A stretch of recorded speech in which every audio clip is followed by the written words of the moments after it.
ओम नमः शिवाय। स्वागत है आप सभी का मेरे चैनल पर। कैसे हैं आप सब? इसके लिए कमेंट बॉक्स में ओम नमः शिवाय जरूर लिखिए। तो आज है बक्सर पंचकोसी मेले का चौथा दिन और हम आए हैं छुटका नुआओ। तो आज का हमारा सफर, हमारी यात्रा, हमारी पूजा दर्शन कैसे हुए, इससे रिलेटेड ये वीडियो है। तो अंत तक बने रहे और चैनल को सब्सक्राइब करना बिल्कुल ना भूले। तो चलिए शुरुआत करते हैं आज की वीडियो की। कल की वीडियो में आपने देखा कि कल हम भभुअर गए थे, जहाँ पे दही चूड़ा का हमने प्रसाद खाया था।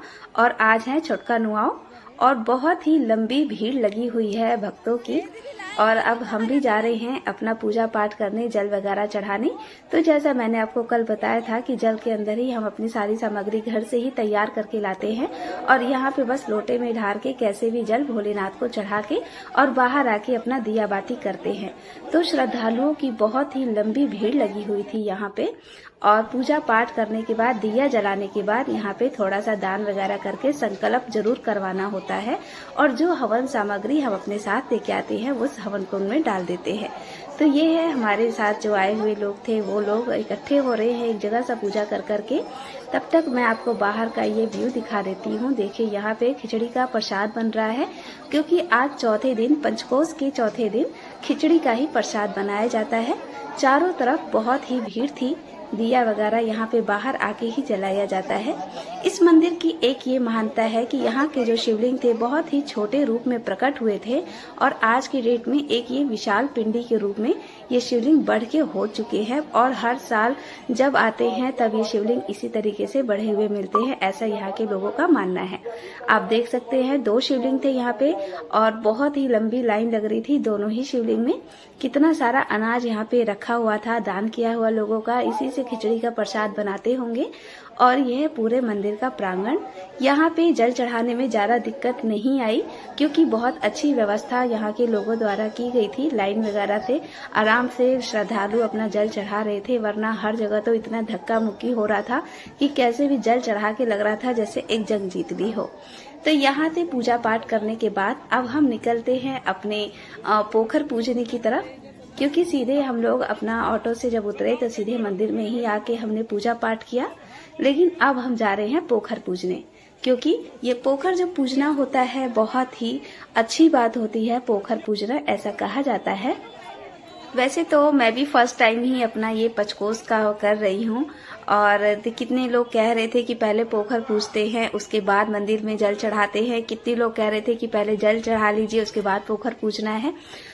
तो रास्ते के दोनों तरफ ये सजी हुई दुकानें और ये धान के खेत दोनों साइड बहुत ही अट्रैक्टिव लग रहा था। यहाँ का माहौल देखते हुए बहुत ही दिल से सुकून मिल रहा था कि हम एक पंचकोसी परिक्रमा अपना कर रहे हैं पूरा। और यहाँ पे मैं अपनी वीडियो बना रही हूँ थोड़ी सी। तो फ्रेंड्स, फाइनली कुछ दूर चलने के बाद ये देखिए पोखर आ गया है। तो यहाँ का जो पोखर है वो कल से थोड़ा छोटा है। कल वाला पोखर तो बहुत ज्यादा ही बड़ा था, लेकिन आज का जो पोखर है वो बहुत ठीक है, कोई ज्यादा बड़ा नहीं है लेकिन छोटा भी नहीं है। तो अब पोखर पूज रही हैं कितनी सारी महिलाएं, आप देख सकती हैं कितने लोग पोखर की परिक्रमा भी कर रहे हैं।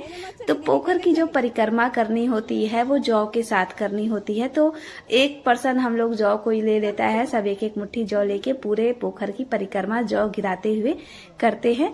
तो अब हम लोग सीढ़ियों से नीचे उतर के पोखर के बिल्कुल पास जाके हम लोगों ने अपनी परिक्रमा पूजा की। 2 पिंडियां रख के वहां पे हमने, कहा जाता है कि मरने के बाद ये पिंडियां हम आते हैं तो ढूंढते हैं, तो पिंडियों पे अपना जौ, सिंदूर, जल वगैरह चढ़ा के रक्षा सूत्र वस्त्र के रूप में अर्पित करते हैं, दिया वगैरह जलाते हैं, पोखर देवता को दिखाते हैं और अपनी मंगल कामना के लिए प्रार्थना करते हैं। तो इस तरीके से पोखर पूजा जाता है। देख सकते हैं आप कितने लोगों ने पोखर यहाँ पे पूज रखा है। और हम लोग पोखर के बिल्कुल नीचे उतर के, देखिए उतर रहे हैं, बहुत मुश्किल से, चिकनी मिट्टी थी, उतरा नहीं जा रहा था, लेकिन बहुत संभल के उतरे और हमने अपना पोखर पूजा। पोखर का जो जल था वो अपने ऊपर हमने छिड़काव किया और इसके बाद अब हम लोग चल दिए हैं अपनी परिक्रमा करने। तो परिक्रमा पूरी करने के बाद अब हम लोग जा रहे हैं अंजनी माता के दर्शन करने के लिए, जो कि बड़का नुआओ में है। तो छोटका नुआओ जो गांव है वहां से बड़का नुआओ पैदल ही गए खेतों के रास्ते। और देखिए महिलाएं परिक्रमा कर रही हैं जौ छींटते हुए। तो बहुत ही सुंदर वातावरण लग रहा था। थकावट का तो बिल्कुल अंदाजा ही नहीं हो रहा था। इतनी लोगों की भीड़ थी, इतने लोग पूजा पाठ कर रहे थे। एक दूसरे को देखते ही पूजा पाठ अपना कब हो जाता है पता ही नहीं लगता। भले उसकी थकावट घर आने के बाद जरूर महसूस होती है हम लोगों को, लेकिन अपने टाइम में समय रहते एक बार पंचकोश मैंने भी कर लिया। ठीक है, नेक्स्ट ईयर देखा जाएगा हो पाएगा कि नहीं, लेकिन इस साल तो हो ही गया अच्छे से, ठाकुर जी की कृपा। तो फ्रेंड्स चल रही है, वीडियो भी बन रही है साथ साथ में, और थोड़ी हंसी भी आ रही है वीडियो बनाते समय, और डर भी लग रहा है कि कहीं कोई मोबाइल हाथ से छीन के ना भाग जाए, क्योंकि भीड़ भाड़ का इलाका रहता है। वैसे तो ठाकुर जी की कृपा से अभी कोई चोरी की घटना ऐसी घटी नहीं। हमारे साथ में एक महिला का पर्स तक छूट गया, लेकिन कुछ देर बाद वो पर्स भी मिल गया। तो ये प्रूव करता है कि लोग पूजा करने आते हैं, चोरी करने नहीं, लेकिन संजोग का कुछ पता नहीं होता। और ये देखिए, धान के खेतों के बीच में से पगडंडी जो बनी हुई है उसके बीच में से हम लोग निकल कर जा रहे हैं, और बहुत ही अच्छा लग रहा है। ये फीलिंग बताने से तो नहीं आएगी, चेहरे की मुस्कान जरूर बता देगी कि कितने हम लोग एक्साइटेड थे। मेरे को तो कुछ ज्यादा ही बहुत अच्छा लग रहा था। और यहाँ से देखिए, ये एक ट्रेन पास हो रही है अभी। तो काफी दूर हमें खेतों के रास्ते जाना पड़ा था। कोठी थी, कोठी जो बांस के जो बड़े बड़े होते हैं उसको कोठी कहा जाता है। तो कुछ बहुत मतलब कम से कम 3-4 किलोमीटर हम लोग पैदल चले होंगे, क्योंकि ऐसा माना जाता है कि छोटका नुआव में जो भोलेनाथ की हमने पूजा की वो तब तक अधूरी मानी जाती है जब तक अंजनी माता और हनुमान जी की पूजा ना हो। तो फिर ऐसे कैसे हो सकता है कि अपनी पूजा, हम जो सफर पे निकले हैं वो अधूरा हो जाए। भले कितने ही कोस चलना पड़े, लेकिन हम लोग जाएंगे और अपनी पूजा, अपनी परिक्रमा हम लोग पूरी करेंगे। तो फ्रेंड्स, खेतों का आनंद लेते हुए आप मेरे साथ आगे चलिए, क्योंकि वहां पर भी ये जैसे यहाँ पे मेला लगा था, इससे जबरदस्त मेला आगे आपको देखने को मिलेगा। तो बहुत ही लंबा सफर तय करने के बाद फाइनली हम पहुंच चुके हैं बड़का नुआव में। तो रास्ता भटक गए थे, तो कुछ ज्यादा ही चलना पड़ गया था। तो फिर बैक होके वापस आए और हम अब पहुंच चुके हैं जहां पे हमें पहुंचना चाहिए था। बहुत सी सजी थी जलेबियों की दुकान। जलेबियां यहाँ पे फेमस हैं। देखिए, अब चलते हैं मेले की तरफ। आज का जो नियम था वो था खिचड़ी खाने का। तो यहाँ पे अंजनी माता को और बजरंग बली को जल चढ़ाने के बाद वहाँ पे एक पेड़ था, बहुत ही प्राचीन पेड़ था। वहाँ पे भी हमने अपना पूजा पाठ किया, दिया बाती किया, और लोगों की भीड़ आप यहाँ पर भी देख सकते हैं कि कितनी मतलब बड़ी संख्या में यहाँ भी श्रद्धालु जुटे हुए थे। तो फ्रेंड्स, कल का जो दिन है वो लास्ट दिन है लिट्टी चोखा का चरित्र वन में। बहुत ही धुआं धक्कड़ वहाँ पे होता है। तो पूजा पाठ करने के बाद हम लोग अब तलाश कर रहे हैं एक ऐसी जगह जहाँ पे हम बैठ के अपना प्रसाद ग्रहण कर सके, यानी खिचड़ी का भोग लगा सके। तो थोड़ा सा जो भी हम अपना भोग के लिए ले जाते हैं वो पहले निकाला जाता है, और उसके बाद ही अपना जो प्रसाद है वो हम लोग ग्रहण करते हैं। तो इतनी भीड़ थी कि जगह मिलना मुश्किल था, लेकिन लोग बहुत ही कोऑपरेटिव थे।